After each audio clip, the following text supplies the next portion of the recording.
Hi friends, welcome to Arrest Healthy Kitchen. எல்லோரும் எப்படி இருக்கீங்க? நல்லா இருக்கீங்களா? இன்னைக்கு பாத்தீங்கன்னா கிச்சன் டிப்ஸ் தான் கொண்டு வந்திருக்கேன். இது பாத்தீங்கன்னா நம்ம தூக்கி போற ஒரு பொருளை வச்சு நான் வீட்ல ஒரு ஆர்கனைசர் எப்படி செய்யலாம்ன்றதை சொல்லியிருக்கேன். கண்டிப்பா நீங்க முழுமையா பாருங்க. முழுமையா பார்த்துட்டு உங்களுக்கு பிடிச்சிருந்தா என்ன சேனலை சப்ஸ்கிரைப் பண்ணிக்கோங்க. பக்கத்துல இருக்க பெல் ஐகானை கிளிக் பண்ணி வச்சுக்கோங்க. இப்போ வாங்க நம்ம வீடியோக்குள்ள போலாம்.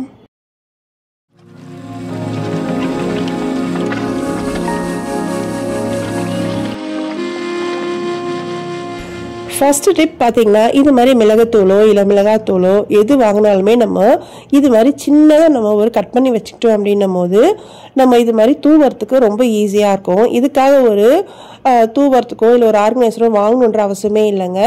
சின்னதாக நம்ம கட் பண்ணிவிட்டு அதை நம்ம வந்து தூவிட்டு நம்ம அப்படியே ஒரு கிளிப் போட்டு வச்சுக்கலாம். இது ரொம்ப ஈஸியாக இருக்கும்.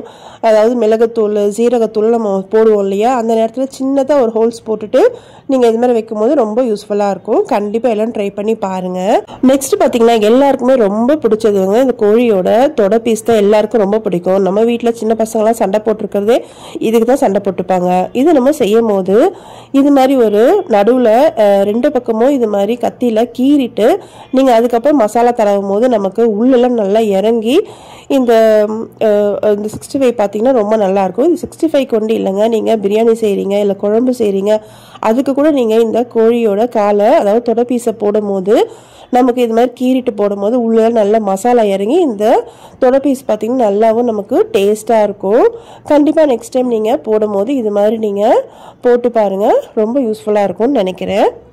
இப்போ வாங்க நம்ம நெக்ஸ்ட் டிப் போவோம். நெக்ஸ்ட் டிப் பார்த்தீங்கன்னா இந்த 2 பீட்ரூட் நான் எடுத்திருக்கேங்க. இது பார்த்தீங்கன்னா சிலருக்கு வந்து உடம்புல வந்து ஒரு கருமை நிறம் இருக்கும். அதாவது நம்ம அக்குள் பகுதியிலையோ இல்லைன்னா வந்து எங்கெல்லாம் நமக்கு வேர்வை தண்ணி அதிகமாக வருதோ அந்த இடத்துல நமக்கு வந்து ஒரு மாதிரி கருமை நிறமாகும். அப்படி இல்லைன்னா உடம்பெல்லாமே நம்ம வெயிலில் போயிட்டு வந்தோம் அப்படின்னும் போது முகத்துலையும் சரி நமக்கு ஒரு மாதிரி கருமை நிறமாக ஆகிடும் இல்லையா, அதுக்கு நம்ம ஒரு பவுட்ரு செய்ய போகிறோம். அது பார்த்தீங்கன்னா நான் வந்து இந்த பீட்ரூட்டில் தாங்க செய்ய போகிறேன். ஃபஸ்ட்டு ஒரு 2 பீட்ரூட் இது மாதிரி நம்ம நல்லா துருவி அதாவது தோல் சீவிட்டு துருவிக்கோங்க. அப்படி இல்லை அப்படின்னா நீங்கள் தோல் சீவிட்டு நல்லா கட் பண்ணிக்கூட நீங்கள் எடுத்து மிக்ஸி ஜாரில் அரைச்சிக்கலாம். நான் இன்றைக்கி என்ன பண்ண போகிறேன் பார்த்தீங்கன்னா நல்லா துருவிட்டு நம்ம மிக்ஸி ஜாரில் போட்டால் எப்படி நமக்கு அரையுமோ அதுக்கேற்ற மாதிரி நீங்கள் வந்து இதை கட் பண்ணிக்கோங்க. சில மிக்ஸி ஜார் வந்து நல்லா அரையும், சிலர் வந்து நமக்கு வந்து அரையாது இல்லையா, அது மாதிரி நீங்கள் பீஸ் பார்த்தீங்கன்னா கரெக்டான பீஸாக போட்டு நம்ம அரைச்சிக்கலாம். நான் பார்த்தீங்கன்னா இந்த சைஸ்க்கு நான் போட்டுக்கிறேங்க. தண்ணிலாம் எதுவுமே நம்ம சேர்க்கக்கூடாதுங்க. தண்ணி சேர்த்துட்டோன்னா வந்து செட் ஆகாது. தண்ணி சேர்க்காம நம்ம அரைக்கணும். அதாவது நீங்கள் பல்ஸ் மோடில் லைட்டாக வந்து விட்டு விட்டு நீங்கள் அரைச்சிங்கன்னா கரெக்டாக நமக்கு இருக்கும். கண்டிப்பாக நீங்கள் இது மாதிரி அரைச்சிட்டு பண்ணுங்கள். அப்படி இல்லைன்னா நீங்கள் துருவிட்டிங்கனாலும் ரொம்ப ஈஸியாக இருக்கும். நான் பார்த்தீங்கன்னா இப்போ இந்த மாதிரி கட் பண்ணிவிட்டேன். நான் அரைச்சிட்டு எடுத்துகிட்டு வரேன். அரைச்சிட்டு எடுத்துகிட்டு வந்து நம்ம வடிகட்டிக்கலாம். இது பார்த்திங்கன்னா இந்த கன்சிஸ்டன்சியில் தான் இருக்கும். நம்ம இதை நம்ம வடிகட்டிக்க போகிறோம். வடிகட்டிட்டு அதோட சாறு உண்டி தான் நமக்கு தேவை, இந்த திப்பியில் நமக்கு தேவை இல்லைங்க. இதை பார்த்திங்கன்னா நல்லா நான் வடிகட்டி எடுத்துக்கிறேன். உங்களுக்கு தெரியுதா, இது கொஞ்சம் திக்காக தான் இருக்குது. நம்ம தண்ணியாக எடுக்கலை, கொஞ்சம் நான் திக்காக எடுத்திருக்கேன். இது பார்த்திங்கன்னா ஒரு அடிகனமான பாத்திரத்தில் ஊற்றிட்டு நம்ம பக்கத்தில் இருந்துக்கலாம். சிம்மில் வச்சு நல்லா அதை கிண்டி விட்டுக்கிட்டே இருக்கும்போது என்ன ஆகும்னா நமக்கு நல்லா அது சுருண்டு நமக்கு ஒரு தொக்கு பதத்துக்கு நல்லா சுருண்டு வருங்க. நல்லா அது சுருண்டு வரணும், பக்கத்துலேயே இருங்க, இல்லைன்னா நமக்கு தீஞ்சு போயிடும். இந்த மாதிரி நல்லா நமக்கு சுருண்டு வந்ததும் நான் பார்த்தீங்கன்னா இதில் ஒரு கப்பு வந்து அரிசி மாவு சேர்க்குறேங்க. அதாவது அரிசி மாவு பார்த்தீங்கன்னா பச்சரிசி மாவு எடுத்துக்கோங்க. நல்லா நைஸாக இருக்கிற மாதிரி பார்த்து எடுத்துக்கோங்க. கடையில் வாங்குகிற அரிசி மாவு கூட நீங்கள் எடுத்துக்கலாம். ஸ்டவ் பார்த்தீங்கன்னா நான் ஆஃப் பண்ணிட்டேங்க. இப்போ இந்த அரிசி மாவை அந்த கலவை இருக்குல்ல அதில் நல்லா சேர்த்து நல்லா நம்ம கலந்துக்க போகிறோம். அது பார்த்திங்கன்னா நமக்கு பவுடர் ஃபார்முக்கு நல்லா வரணும். அது மாதிரி நல்லா நம்ம கலந்து எடுத்துக்கலாம். இப்போ பார்த்திங்கன்னா நல்லா கலந்துட்டேன். இது பார்த்திங்கன்னா ஆறுனதும் நமக்கு நல்லாவே ஒரு பவுடர் மாதிரி நமக்கு வந்துடுங்க. இது நல்லா ஆற விட்டுட்டு ஒரு டைட்டான ஒரு கண்டெய்னரில் போட்டு நீங்கள் மூடி பாத்ரூமில் வச்சிட்டிங்க அப்படின்னும் போது நம்ம குளிக்கும் போது உடம்பெல்லாமே நம்ம போட்டுட்டு நம்ம குளிக்கலாங்க. அதாவது நம்ம வீட்டில் குளிக்கும் போது நம்ம இதை ஃபுல்லாக போட்டுட்டு உடம்பு ஃபுல்லாக போட்டு தேய்ச்சிட்டு நம்ம குளிக்கலாங்க. சில வந்து இந்த கடலை மாவு நம்ம போட்டுட்டு தேய்ப்போம் இல்லையா, அதே மாதிரி தான் இதை போட்டு ஃபுல்லாக உடம்பு ஃபுல்லாக போட்டு தேய்க்கும் போது நமக்கு நல்லாவே ரிசல்ட் கொடுக்கும். கண்டிப்பாக நீங்கள் ட்ரை பண்ணி பாருங்கள். ஆயிலி ஃபேஸாக இருக்கிறவங்க வந்து தயிர் போட்டு நல்லா கலந்துட்டு நீங்கள் முகத்தில் பேக் மாதிரி போடும்போது ரொம்பவும் நமக்கு நல்லா ரிசல்ட் கொடுக்கும். கண்டிப்பாக நீங்கள் இதை ட்ரை பண்ணி பாருங்கள். ட்ரை பண்ணிவிட்டு உங்களோட ஃபீட்பேக் எனக்கு சொல்லுங்கள். நெக்ஸ்ட் டிப் பார்த்தீங்கன்னா இது பார்த்தீங்கன்னா நமக்கு ஒரு ட்ரெஸ் வாங்கும்போது வந்த பாக்ஸுங்க, பார்க்கறதுக்கு ரொம்ப அழகாக இருந்துச்சு. இது தூக்கி போடுறதுக்கு எனக்கு மனசே வரல. இது ஒரே பாக்ஸை நம்ம எப்படி யூஸ் பண்ணுறதுன்னு நமக்கு வந்து கஷ்டமாக இருந்துச்சு. ஒரே பாக்ஸை அப்படியே மூடிட்டு அப்படியே யூஸ் பண்ணலாம். சரின்னு சொல்லிட்டு நான் ஒரு ஐடியா பண்ணேன். அதுக்கு நான் என்ன பண்ண போகிறேன் பாருங்கள். நான் ஃபஸ்ட்டு மேல் பக்கத்தில் இருக்கிறத நான் எடுத்துக்கிறேன். எடுத்துட்டு இதை வந்து நான் வந்து மேலேருந்து இது வரைக்கும் நம்ம கட் பண்ணிக்க போகிறோம். அதாவது நீங்கள் வந்து அளந்துக்கோங்க. அதாவது அந்த பக்கமும் ஆப்போசிட் சைடும் இந்த சைடும் ஒரே மாதிரி ஒரே சைஸில் நீங்கள் கட் பண்ணணுங்க. மாற்றி கட் பண்ணிட்டீங்கன்னா நம்ம மடக்கும் போது கஷ்டமாயிடும். நான் இப்படி வச்சுருக்கேன் பாருங்கள். சும்மா ஒரு அளவுக்கு தான் நான் வச்சுருக்கேன். இது மாதிரி 2 பக்கமும் நம்ம கட் பண்ணிக்க போகிறோம். பாருங்கள், இந்த ஸ்கேல் அளவு நான் வச்சுருக்கேன்.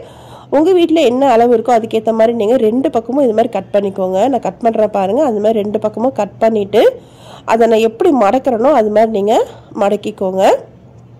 ரொம்ப ஈஸியாக நம்ம செஞ்சிடலாங்க. நான் கட் பண்ணதை ஃபுல் வரைக்கும், அதாவது நம்ம அந்த மடிப்பு இருக்குது பாருங்கள், அது வரைக்கும் கட் பண்ணால் போதும். ஃபுல்லாக நம்ம கட் பண்ணிட வேண்டாம். அந்த மடிப்பு வருது பாருங்கள், அது வந்து தனியாக ஒரு பாகமாக வரணும். உங்களுக்கு தெரியும்னு நினைக்கிறேன். நான் கட் பண்ணுறதை நல்லா கரெக்டாக பார்த்துக்கோங்க. இது பார்த்திங்கன்னா ரொம்ப நல்லா இருக்குங்க. ரொம்ப நல்லா யூஸ்ஃபுல்லாக இருக்குது. கண்டிப்பாக நம்ம வந்து மாத்திரை போட்டு வைக்கிறதுக்கோ இல்லைன்னா வந்து பொட்டு மற்றபடி வேறு ஏதாவது திங்ஸ் போட்டு வைக்கிறதுக்கோ ரொம்ப யூஸ்ஃபுல்லாக இருக்குது. கண்டிப்பாக நீங்கள் இது மாதிரி நீங்கள் ஏதாவது ஒரு அழகான பாக்ஸ் இருந்துச்சுன்னா நீங்கள் இது மாதிரி செஞ்சு வச்சுக்கோங்க. இது பார்த்திங்கன்னா நமக்கு ரொம்ப நாளைக்கு நல்லாயிருக்கும், பார்க்குறதுக்கும் அழகாக இருக்கும். நம்ம கடையில் வந்து இதுக்காக ஒரு ஆர்கனைசர் வாங்கணுன்ற அவசியமே இருக்காதுங்க. இப்போ பார்த்தீங்கன்னா நான் இதை கட் பண்ணிட்டேன்.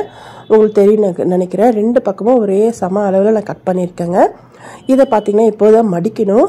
நம்ம பார்த்தீங்கன்னா ஒரு ஃபோல்டிங் பாக்ஸ் மாதிரி, அதாவது மூடி திறக்கிற பாக்ஸ் மாதிரி நம்ம பண்ண போகிறோம்.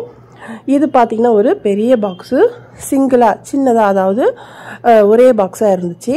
அதை நம்ம இப்போ என்ன பண்ண போகிறோம்னா 2 பாக்ஸாக ஆக்க போகிறோம். அதாவது மேல் பக்கம் வந்து மேல் பக்கம் மூடி இருந்தது, அதையும் கீழ் பக்கத்தில் இருக்கிறது நம்ம சின்ன பாக்ஸாக ஆக்க போகிறோம். இப்போ பார்த்தீங்கன்னா நான் மடிச்சிட்டேன். உங்களுக்கு தெரியுதா? இது மாதிரி நீங்கள் மடிச்சிடுங்க. அங்கே வெளியில் வந்து நம்ம கட் பண்ணோம் இல்லையா, அதை வந்து இந்த பக்கம் இருக்கிற சின்னதாக இருக்கிறது இல்லையா, இதில் நீங்கள் வந்து ஸ்டாப்லர் போட்டு பின் பண்ணிவிடுங்க. நான் எப்படி பின் பண்ணுறேன்னு பாருங்கள். அது மாதிரி பண்ணிட்டீங்கன்னா நமக்கு கரெக்டாக அழகாக நிற்கும். இந்த பக்கமாக, அதாவது நம்ம கட் பண்ணும்போதே தெரியும் எது சின்னதாக இருக்குது எது பெருசாக இருக்குன்னு. இது மாதிரி நீங்கள் பின் பண்ணிட்டீங்க பாருங்கள். இது மாதிரி நீங்கள் பின் பண்ணிவிட்டு, அதாவது நீங்கள் அந்த சிங்கிளாக இருக்குல்லையே அதை ஒண்டி தான் பின் பண்ணணும். மேலே இருக்க மூடியும் சேர்த்து பின் பண்ணிடக்கூடாது. அப்போ மூடி நம்மளால் திறக்க முடியாது.